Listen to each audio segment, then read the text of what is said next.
off we go with our last leaf video. So I almost didn't include this style because, to be honest, for the size mum we're doing, I basically just use the second style. So this one here, I like it a lot and it gets the job done and it's really pretty. However, for bigger ones and for kind of ones that pop up in between, I do like these styles. And the thing is, I also like to combine them, like the photo in the PDF. I don't have any of those combo ones around here right now, but you can see the different, starting kind of with this on the top and then kind of ending with some of the loops on the bottom, different ways to go about it. And you can definitely get different sizes. I guess the reason at the beginning, I was like, oh, I'll just add that one in because I like them. And now I guess I'm just doing it. So we'll see if it makes sense. The other reason is because these are actually really handy leaves and I think they're really pretty to use with other flowers.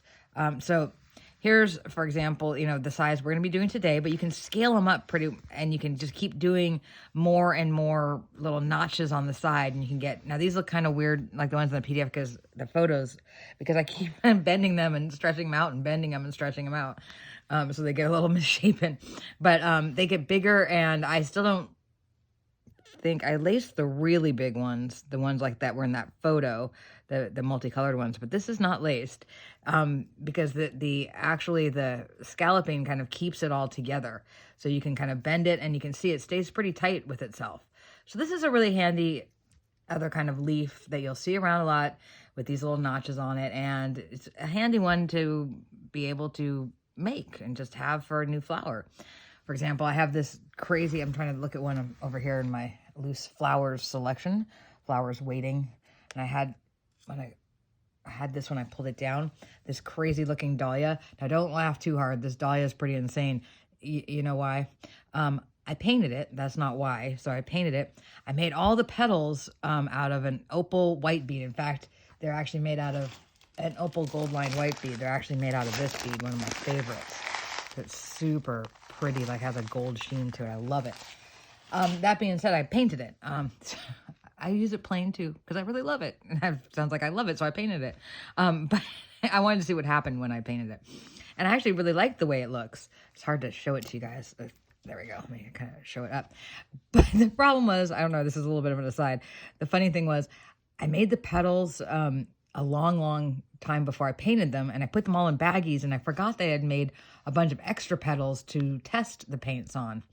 So I painted all of the petals, and I thought they all came out fairly well, so I assembled them all. So now it's like a double stack dahlia. This thing weighs a ton. It weighs a ton. Oh, and look, it has the cone. I had to use the cone.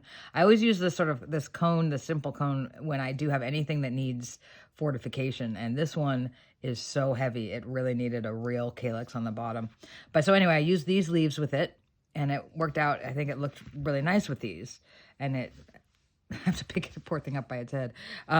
So it's just a good leaf to kind of have around that you can use. And oh my gosh.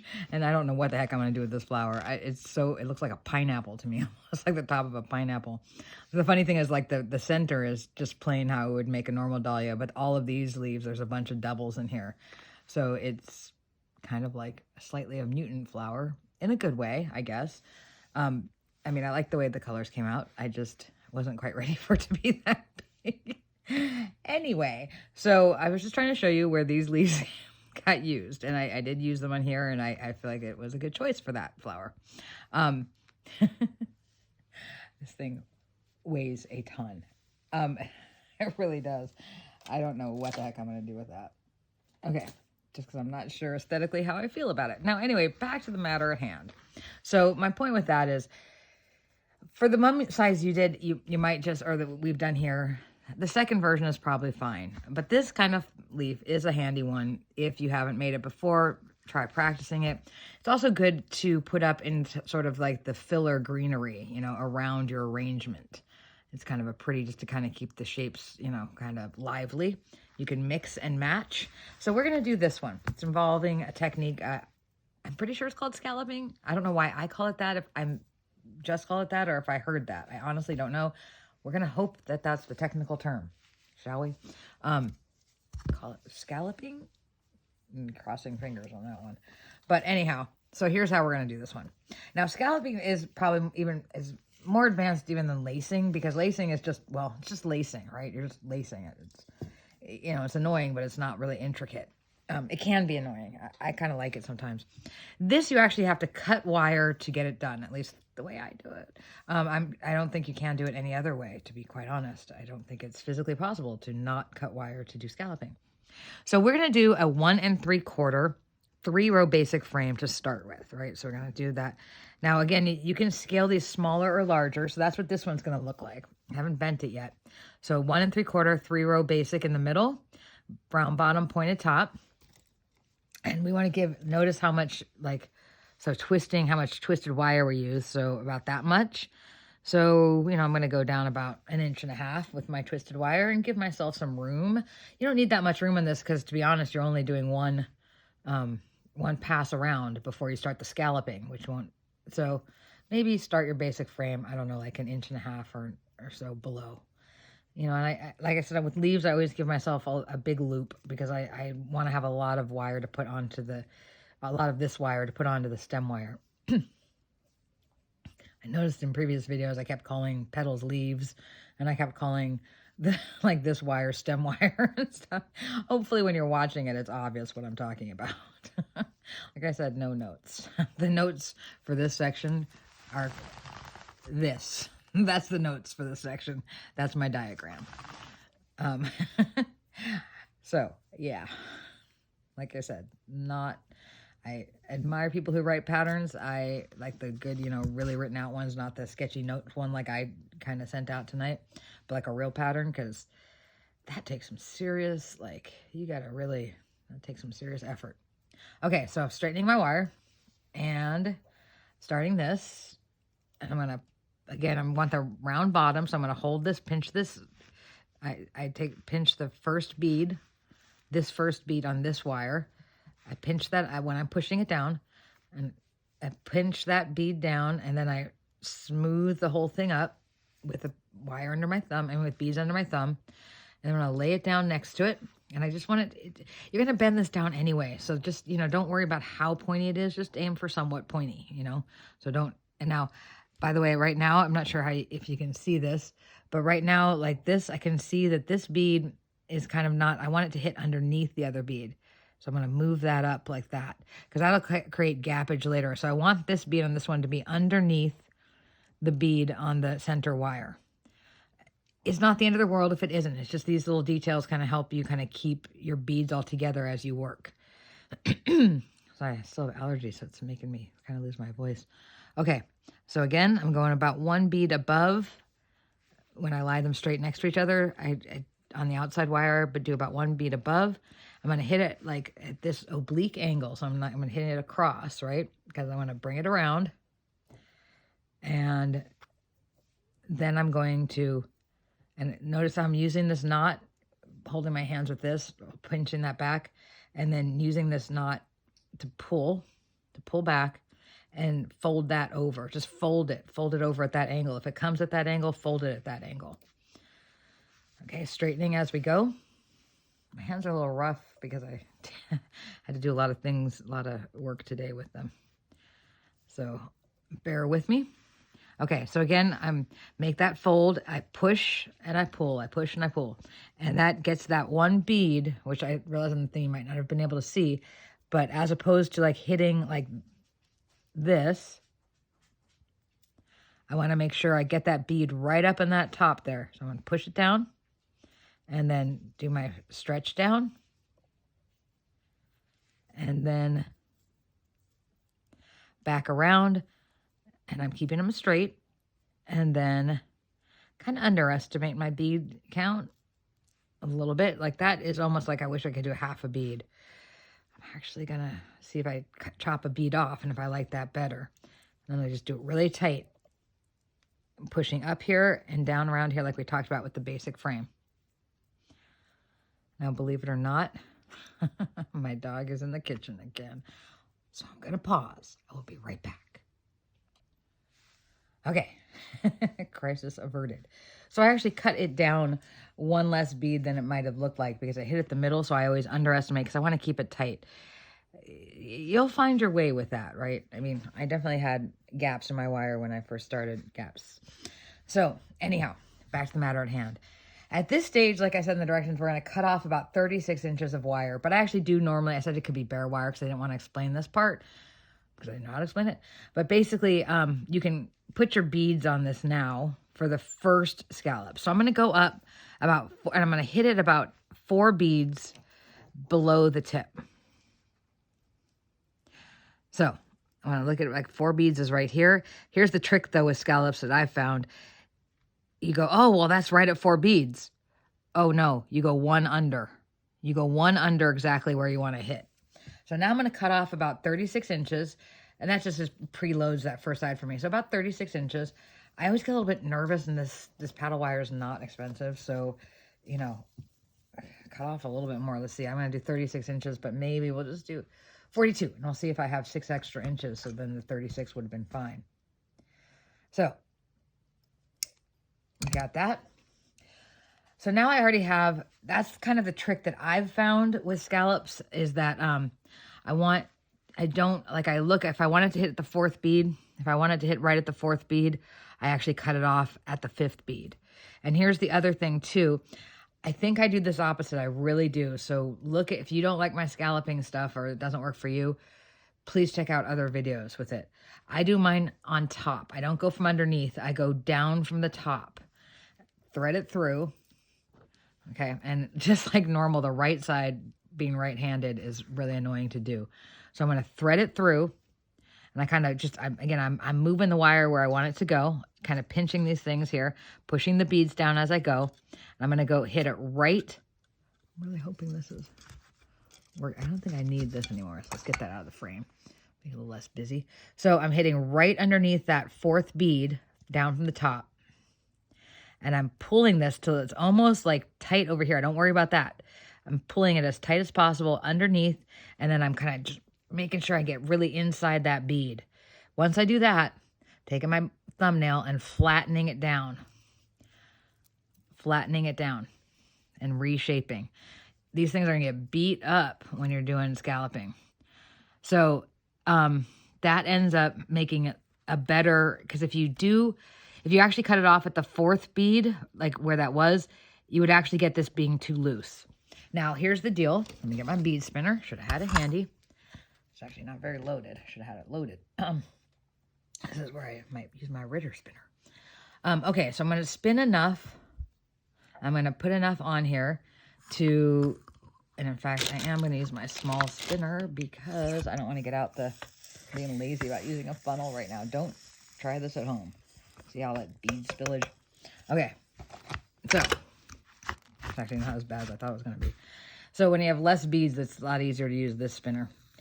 I have whole bags of it, but I don't want to, of that bead, ironically. I just don't want to go get it right now or reach down for them. So I'm going to do enough to get up and down both sides.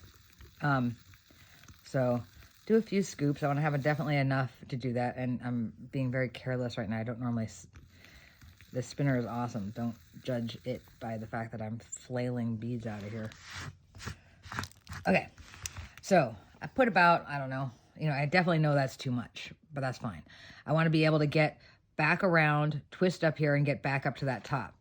Now, the other thing about that bead count that I showed you on the PDF is sometimes you do 4 here, but if it's really pointed, I should have said to do 5 on this side, because that would be about even. Now, here's the trick, though. We're not doing like a normal scallop. We're doing this sort of pointy maneuver here. Now, these pointy maneuver is about 4, it's 3 beads across, and then the 4th one goes right on the corner. That's how all of them are. 3 out. Oh, this one's upside down. Not that you can really tell, though. 3 out, and then 1 right on the corner. 3 out, and then 1 right in the corner. Okay, so I'm going to put the 3 out, and I'm going to put the bend. So right now, if we look at this, it would be 3 out, and then I would have this one be on the bent corner of it. So I actually hold it. I push a few beads, more than I need, and I pinch it. And so that I'm holding it, so my thumbnail, I'm pinching it, and my thumbnail's right on that 4th bead, and I'm going to make that hard notch right there and bring it down. Then after that, I pinch it to hold it in shape, and I'm going to bring the beads back down. So I've made the shape, so that's okay. We got a good start. Push it back in there. And now I'm holding it against there. I made my shape. You can make it sharper if you want. You can squish it up and make it sharper. Make sure you do that before you like keep going around, but I'm okay with that one. I like it. And so I'm going to bring that down around the bottom. Just keeping my wire straight here. It hits it right there. So I'm going to wrap that around, bring it around, and then push this up so that I'm bringing, the important thing is I want to push this wire up when I'm done with it, because I want this next row to go flush against it as if, you know, as if they were actually meeting right there straight across. And that is because I bent the wire that this is happening. So I'm going to bring this then, flatten it again. Probably shouldn't do this when my hands are so bad because I'm not really able to show you guys. I might do another one later, but let's get this one to be a placeholder in the meantime. Okay, so now this one, again, I put 4 beads on this other side because sometimes, depending on how I make it, but now, because it's such a pointed top, it actually would be 5 beads down here. So I want to hit it right here because I want to hit it straight across. So that's actually a 5 bead count from 1, 2, 3, 4, 5. So again, I'm going to cut off right at the bottom of 6. So right at the bottom of the 6th bead. Not at the bottom of the 5th bead. And then I'm going to take all of this stuff off. So this is why the scalloping is sometimes, you know, and dump it back into my bead spinner. And then I'm going to take my wire. Yeah, my wrists are not so great. So I'm hoping this is probably my least professional looking video yet. And shove it through this first, you know, between these 2 rows here. And I'm going to bring it down. And again, I think some people do it from the bottom. I like to do it from the top. I don't know. I kind of taught myself the scalloping thing, and I didn't realize until later that I think the common way is to do it from the top. I tried it, but I still like the bottom. Maybe it's just how I did it. Now I find it easier to do this way. So I'm looking at about 5 beads now, and I hold that with my fingernail, and I pull this pretty tight. And I wrap it up and all the way around just to get it like really like bent in there, really creased on there. Once that's done, I fold the whole thing back by pinching it and rolling it back. And now I'm gonna get this, you know, like always that little shake thing to keep your rows and everything straight as you go. Pinch, you know, hold at the top and at the bottom and just kind of wiggle and jiggle and it'll get straight again. Okay, so now we got that. So now I have half that done. So I'm gonna do enough on my bead, on my wire, to go all the way down and back up the other side. So I'm going to go all the way down. And again, I'm making a little bit of a mess right now because I can't hold my wrist in the normal position. So 2 of those is fine. You know, you overdo it. I overdo it at least. Because I'm just trying to get up to the other side. Okay, so that'll get me up and around. So I'm going to push that to the side. I'm making being a messy spinner today. And I have these little clips that help a lot. I wrap it around my arm, but then when it gets real short, it makes it harder. Where did I put my cute little blue clips? Oh my goodness. Seriously? Okay, well, we'll just not look for those right now. I have these cute little like springy clips that I put on there for when I want to hold it for a bit. But apparently, don't know where they are right now. I have a non-cute clip I can use. I'll use this one in the meantime. This would not be what I'd want to use. I can't find my cute little springy clip. Now, anyhow, back to the matter at hand. Okay, so again, we're doing 3 beads out, pinching at the 4th. Get you out of the way and you out of the way. So 3 beads out, 1, 2, 3. Pinching at the 4th, like holding it under my nail, pinching it so that the crease happens. And you can kind of start the turn, and then I kind of wiggle it to make sure that that really gets pointy on that one. I want it really pointy right at that 4th bead. And then I kind of pull it back down to shape that, to make that shape. Now you can make all kinds of shapes with these, with your scallops. So I'm going to bring this down to the bottom now that I'm holding it to keep that there. I don't want to stretch out the shape I've made because I want it to be, you know, I'm trying to make it look just like the other one. So I'm bringing it around, underestimating slightly because I want to keep it tight. Meaning if it looks like it's half a bead, you kick the bead off. You don't overdo it. And again, I wanted that in the middle, so we're looking good. Now at this point, I said it's about 3/8, I think, of an inch down or something like that. Normally I would do a count. If it were a regular scallop, I would actually count the beads along the side. But because we got this sort of weird situation with this bow out, I didn't know how to explain the count. So I would probably hit it, you know, and again, I get to, you know, you don't, as long as you're consistent, you really don't have to worry about it too much. But on this one, right, I went 1, 2, 3, 4, 5, 6, 7, 8, 9 beads under the 4th corner bead. So if you want to do something like that, as long as you're consistent, just do it across, that's fine too. But 4, and then about here, right? So I want to hit it right about there. And again, if I want to hit it there, I want to get one, which actually is exactly what I grabbed, 1 bead under that. So that's good. But I still have stuff to dump out. So I'm going to put that back into my spinner and put it here. And sometimes it's hard to remember, like, because can you see, like, what is the bead I hit it on? Well, the thing is, if that happens, then just go through. And I put, actually, one of them came through, put it back through. Okay, so hold these here to keep it tight. Keep these sides on here. And then see where it hits. See where it hits. And then go one above that. So there we go. And again, trying to really crease that wire and bring it back. Now, if you don't like the way it fits with this, you know, the scalloping, then go back and do it again. Now, right now you go, oh, but wait, look at all that bare wire hanging there. Well, here's the deal. I'm about to cram a bunch of beads right against that, so it's going to be fine. And you know, if I say it's fine with bare wire, then it's probably fine, because if you haven't figured out so far, I'm a bit uptight about the bare wire. So that little bit right there is actually fine, because when I get my beads on here, I'm going to push them on there and they're going to rest right on there and take up that space. So that's actually perfect. So again, let's spin it enough to go up and around again. Or down and around, I should say, not up and around. So 2 sides each of this. Uh-oh, lost a little bit of lighting. I'm having a little bit of problem with this one thing. But I'm thinking that it's going to just adjust. I'm hoping it's just going to adjust. It won't be quite as bright, but it should actually... Let's see. Looks like we can still see it. Sorry if it's not quite as bright. Now, like I said, I normally would have these cute little springy clips that help me hold that, and I got to find them. But now see how I'm pushing this beads back on here now, and it's actually taking up that empty spot. So it's actually exactly what we do want. There's a little bit empty there. Now again, 3 beads out from that, and then the 4th bead is my corner. So bend right at that 4th bead, wiggle it, jiggle it a little bit to get that crease in there, to get a really sharp one. And this one got even sharper than the last one.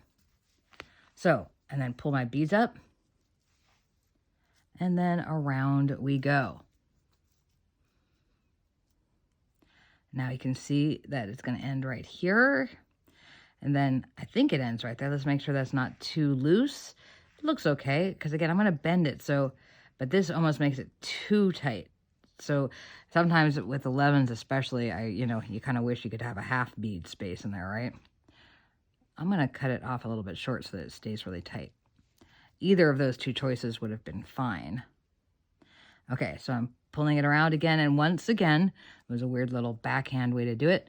I want to make sure that with this wire, I'm pushing it down so that when I load in the next row, like when I load this in, it'll go right straight across from it, right? And don't worry about this wire so much. You can always change that later. And if these get a little bit sideways, that's okay. You're going to bend them. So now I'm going to bring this back up the other side. And again, with this one, I'm looking straight across from where it was before. So where I took the notch before, it was right about there, so you can look here, you can count it, whichever way you want to do it, 4, and then 5 puts us about there. And so I'm going to cut it off 1 bead below where I want to go. And you can do it by eye too. Like, see if you're look at if you're across, straight across from where you're, pretty good. And these you can you're going to kind of twisty bend them. So it doesn't have to be exactly perfect. I get way more uptight about it than I should. So just kind of do your thing with it, you know? Okay, so putting it back in. And again, you might not remember when you go that far down by eye, what was the bead I was supposed to go underneath. So again, you can just, you know, just keep this tight and see where it is. You got to keep the one thing with scalloping though, you want to kind of keep a tight pinch on the main body of it so far, because you can pull your beads through. Like when I'm pulling the scallop, see, I pulled one through. I mean, then you just put it back, so that's fine, but, you know, kind of annoying. So good to show you, but I don't want to do it again so much. Because now, so I hit it right about there. Let's see, that's where I want it to be. Let's see if that actually works. So I'm going to wrap it around, right? And you get to shape it as you go. I wrap it really tight, but then I roll it back over. I roll it back over. And I'm shaping, right? I'm keep shaping, especially with these the whole time, shaping. You saw those ones I did where I had like multiple, you know, I'm going to keep that sharp. Multiple, more than 3 scallops, right? So imagine that. I'm doing this all the way down the side. What I'm not talking about, though, it does definitely go faster, but, you just keep doing it and doing it and doing it. And I don't count those. Those that I make, like that kind of bead, that kind of leaf, and even these, I just make them as needed. I don't follow anything with them anymore. And, so you just find what is the natural thing for you and what makes sense. So for me, it's just easier to not have it all recorded. That doesn't make sense. I mean, I like it recorded. I just don't like having to record it, I guess. So, okay. So I'm going to put a little bit more on here. And again, this is not my best video because I'm a horrible spinner right now. Look at all that bees all over the place. Because the wrists are not happy campers today, so you got to bear with me. Now I'm looking at this going, oh, that got loose. Oh, this is a good, teaching moment doing this one because I'm messing up because of my hands. That's loose. I do not like that. So what am I going to do? I'm going to undo it a second. I'm going to hold it where it is again. I'm going to realize that I didn't pull it tight enough. So I'm going to pull it tighter. Even tighter. Oh my gosh. I don't think I should be making this. My wrists are like this, huh? Okay, pulling it tighter. Let's see if that helped anything. Oh, yep, there they go. That's what we're talking about. So like I said, even if you make little things happen, I can't have my grip right now, so I'm a little bit off with my grip, and that made things looser. But look, it's a pretty easy fix. Now it's not shaking. So just go back and tighten it up again. No big deal. Now we're pushing out again, and I'm holding this right now to push it down. And I'm going to do 3 over, 4th bead, pinch that down, make a little crease right at the 4th bead, wiggle it so that that 4th bead sticks straight out, and then pull it down. And we're almost done. So we're just doing this whole leaf together. So around we go. Uh-oh, spaghetti-o, I need my little clip. I'm not used to doing this without my little clip.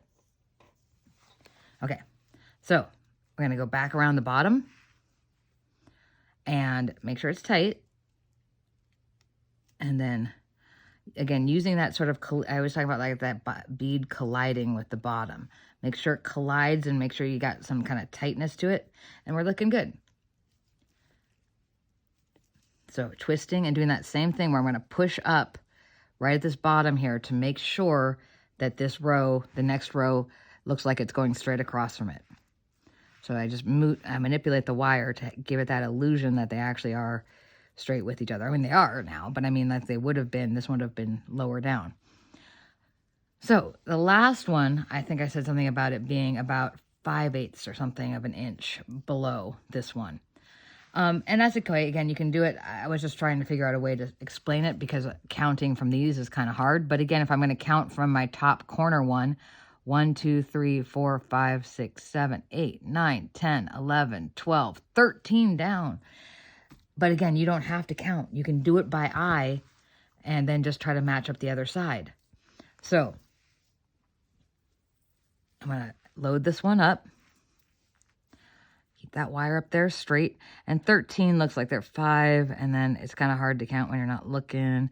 Looks about 13 right there. So I'm going to cut off the one right below it. And I don't really care if it's exactly 13 because that's just the shape I had made. You can make whatever shape you'd like. So I'm going to cut it off right there. We're getting way close to the bottom. See, my wrists and my fingers are not working today. I couldn't even grab those beads before they fell. They will go into the bead reservoir, and I will save them later. Now, I'm going to go straight down in. But this is good. Like I said, you can see, you know, even when you have challenged hand situations, there's still ways around it, right? Okay, so again, I'm not going to count that 13 beads again because I don't even know if I did that right. I just want to know where this one goes. So I'm holding it tight, right? Just hope it doesn't confuse you, this video.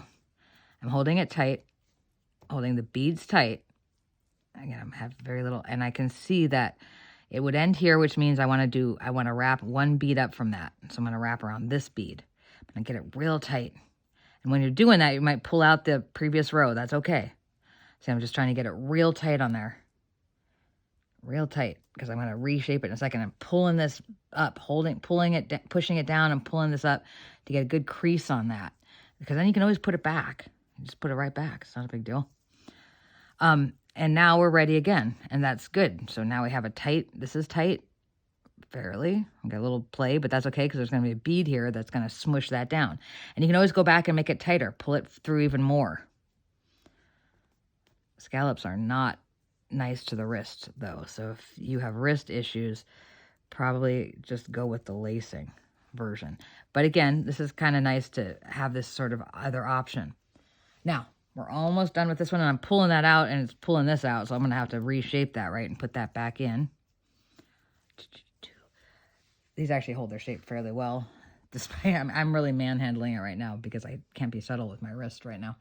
So, I hope this is not super dark, though. Dang it. Okay, so load up. We don't need that much right now. We're just going up and down there, so we don't even need that much to get down and around.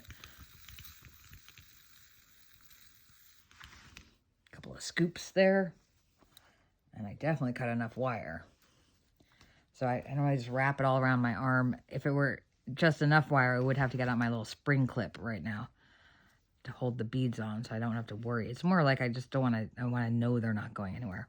So pulling again, pulling it up. This one really needs to be a little bit tighter, but my wrist is not letting me do it. Okay, push it back in, push it back in. Almost debating whether I should scrap this video to another day, but like I said, it's kind of good to see that you can actually do it even if you're having challenging hand moments. Of course, I'm not really proving that point right now, right? Okay, so next one, and we want to keep that little pointer thing there. So I'm going to go out 3, and then that 4th one is going to be my turn down. Again, doing the same thing. Jiggling it after I kind of start the initial turn by pinching it, and then jiggling it to keep that 4th one sticking out. And then I'm going to hold it there. I'm going to bring, and we're almost done, believe it or not. And then I'm going to bring this one around the bottom. There's some broken nail. Yeah, you know, the nails don't last very well when you keep using them as tools. Okay, and obviously it wants to go right in that bead. So I'm going to do the wrap over top, bring it around over the top, under and back over, and then smash that wire up into the next row. Okay, last one. My wrist thanks you. That got a little looser on the bottom than I want it to be. Okay, so now, again, I look kind of straight across instead of like worrying about bead counts. And that way also you're not committed to, you know, counting down. So I'm going to go straight across. So right about, you know, and you can count, I guess, if you want to. 2, 3, 4, 5, except I don't remember if it was 11, 13 or 12 that I cut it off at. I said 13, but I might have cut it off at 12. So right about here. And sometimes what I do if I'm doing it by eye is I look and I see, okay, I cut one off, and then I look across and I go, does that look like it's straight across? Yeah, it looks pretty straight across. And sometimes I might even want to see if I took one off, would it look even more straight across? And so I'll compare and I go, nope, in my mind's eye, this one looks better. But again, you're going to be twisting these. So even if it's off by a bead, it's really not the end of the world. You're going to be like kind of bending and shaping them. You know, they're going to have some flair to them. So again, we stick it through, pull it through, turn your wire so it's hitting it directly. And I'm holding this as I'm pulling it so these beads aren't, I don't want the beads to shoot through the actual rows, which happens all the time. So I'm going to push these down and make sure it's tight. And then I want to hit it one bead above, again, one bead above where the top of the beads reach. And now I'm going to hold it. I'm holding it with my thumbnail and I'm pulling it across here. I'm holding the top bead with my thumbnail to get a really good crease on that. And so I'm getting that, and I'm breaking my nail. And so I'm getting that right down in there. Right down in there. You know, so that's why I over pull it and hold this across to make sure that it's really creased right in there. Okay. Hopefully my other videos made you realize that and look how much extra wire I cut off. So I think 36 inches is just fine. I don't always trust my recordings in my notebook because I don't know if I like accidentally or, you know, I don't need that many on this because I'm only going back down to the bottom right now. In fact, that would have been fine. But again, I just rather have a little insurance buffer zone. Definitely would have been fine. The initial scoop because I'm only going back down to the bottom now. So I'm going to, and again, I would normally have a little clip on this so I wouldn't have to worry about it. So I'm going to do my same thing where I'm going, keeping it straight out, 3 beads out, grab that 4th bead under my fingernail, under my thumbnail, wiggle it a little bit so it sticks out, pull it down so it's like the same kind of shape as the other side. And then you can even like kind of bend underneath it. Remember, we're shaping the wire. It's wire. We get to shape it. So I'm going to put that one back down, bring it around back down. Want to get it right. Now, if it hits again a little bit over, then we underestimate. If it hits right at the middle of a bead, it's like where you want to wrap. Now, when I'm wrapping, same thing as I was saying in the other like basic frames, we always want to kind of push up on our initial wrap around to kind of lock in that bottom row. So we're bringing it around and kind of pushing it up. And I even kind of maybe go twice up there and then start doing my wrap. And I wrap down until I hit the end of my twisted wire. And if you did about 1.5 inches or so, or 1.25 inches, it'd be around here. And just like with my other ones, I'm going to chop off and leave 3 wires because I like to have a lot of stability. And for me, that equals stability. I don't know if it really is or not. That's just my thing. To me, it equals stability. Now, I ended up with this much extra wire, which is about 16 inches actually. So I probably could even do it, you know, let's say 6, maybe even 30 inches, but let's stick with 36 inches just so you have a little buffer zone, and you have something to hold on to. So what I mean by that is after you get your initial, I'm going to use it as a pointer now. After you do your initial 3-row basic frame, when you get to the bottom, back around to the bottom, you're going to cut 36 inches off. And you might have some preloaded, like I did, some preloaded beads to get your first scallop done. But even so, the total length of the actual wire you're cutting off from the bottom here to like the end of it would be 36 inches and it's staying attached. And then that's going to be your working wire from then on. Get rid of this thing. It's not long enough to save. I always save like remnants and then I don't remember. Yeah, I don't ever end up using them really. Okay, so we're going to chop off the top about 1/4 inch again. Make sure we have that little space. And we're going to do our little thing where we, you know, do just a little tip, about 1/4 inch or so. A little bit of a tip, bend that down. That's just so that it doesn't snag as easily. And then also tamp down. Because again, you can see the difference on the side. I never showed you the difference. But look, there's me tamping it down. And there's the not tamped down portion. You can really see that's flat. That's not so flat. So this will be really smooth under your stem, or under your floral tape along your stem wire. And this will be a little bit bumpy and ridgely. Now, I do that with all basic frames, anything that has like a wrapped coil underneath it. I do have to warn you, if you do it with anything besides paddle wire, you definitely don't want to squeeze super hard. You can pop the ends right off. You just want to tamp. So, I mean, it's not the end of the world. Then you just have to attach it. And normally it'll pop down here, and so you just attach the top. But we'd rather avoid that. Now, because of the nature of the scalloping, I often leave these, unless they're super big, unlaced. I would probably leave this one unlaced. I'll admit, 50% of that is because if I'm in the middle of making a bigger arrangement, I don't want to lace. I just don't. I'm so sorry. I don't want to lace. I actually kind of like lacing. It's just when I have to get stuff done, I don't so much. So, I would leave this one because you can still shape it. You can still do that thing where we're pushing that bottom. Remember, we're talking about pushing that bottom one out. It's kind of a little bit different with all the scalloping the way it does. The top, there's nothing to push out because there's nothing in front of it except for that. The top bead is the top bead, period.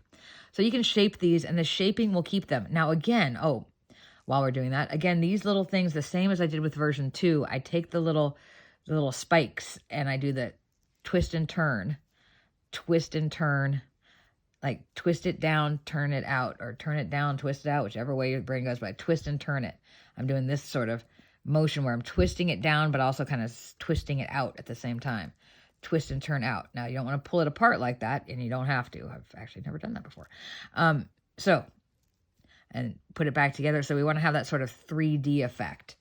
The same thing where these look like little prongs, little spikes on the side of the leaf, right? So you get this little 3D effect, and you can shape them, and you can kind of twist them a little bit sideways. So that, again, they have a little bit of a flair to them. Whatever you want to do with them, they're fine. And because the scalloping just, it kind of keeps them together, basically, without lacing. If you were going to lace it and you're nervous about it, then I would probably, I've actually never laced one this small, to be honest, but I would probably lace right across here, and that would, because there's enough hold for that to help with this and to help with this, so that would be fine, just lacing across that middle bit. Don't lace too far down here, right? So just across the middle segment, right across there. But again, I feel like they stay together pretty well even without that. And I have ones that are even going up to this large, which aren't laced at all. And this poor thing has been unbent and bent and unbent and bent, and it still looks pretty darn good considering how many times I can see a little bit here that I'd straighten up, but consider how much I've hurt this poor thing up and down, and it's not laced at all. It's pretty good. Because this part stays, the scalloping itself kind of holds it in place. So again, you can turn these, twist them out, and make a big one. And scale them up, scale them up. This one, for example, I still think, let's see how my basic frame that I started with was this is just about a 2-inch basic frame. The difference, though, between this, which is, a 1 3/4, there's not that much difference between that lengthwise. But the thing about this one is that if you do want to do a bigger one, notice that the trick to these things with the scalloping, whether you do the spiky scallops or regular scallops, is the shorter this distance is, the kind of wider the leaf will get, right? So this one, I pulled all the action down to the bottom by making these kind of spaced out more, whereas these, you kind of space them a little bit closer so it gets fuller and wider, and then you bring it back around at the bottom. And so you can make those choices as you go. So this one actually, just only a 1/4 of an inch longer, the initial basic frame. I just kept doing the spiky edges instead of stopping, right? And I was able to do that because I got it wider faster, so I had more to work with. This one I kept thin by, again, look at the difference between the spacing between here and here and the spacing between, like, say, here and here. So you can mess with that, and when you're doing scalloped leaves, that's what controls your wide versus your overall shape. So experiment with it. Try ones that are more spaced out here and they get really close here, or really close here and more spaced out there, which would be interesting. So you'll get different shaped leaves. So it's kind of cool. That's why I like the scalloping thing, is because they're very adaptable to different leaf shapes. Anything that has, and they can have different spikiness on them, and you can do them flush so that they're not spiked out. I don't know. They're kind of fun. Anyway, so there's our leaf that we have for today. our scalloped / spiked version. And you can choose which ones you want, or you can do a combo. You can start with the scalloping up top with the spiky scalloping and then do some, side, like that one's in the picture, some side loops on the bottom. I haven't tried it the other way around because I don't think that would work quite as well. But meaning side loops and then go to scallops, but maybe. So anyhow, there's that one. And we're going to give my wrist a little break, I think. So good luck with that one and have fun with it. Like I said, work with it, work with it. Choose different spacing on your scallops. You will get different shapes. They're fun. Okay, that's it for now.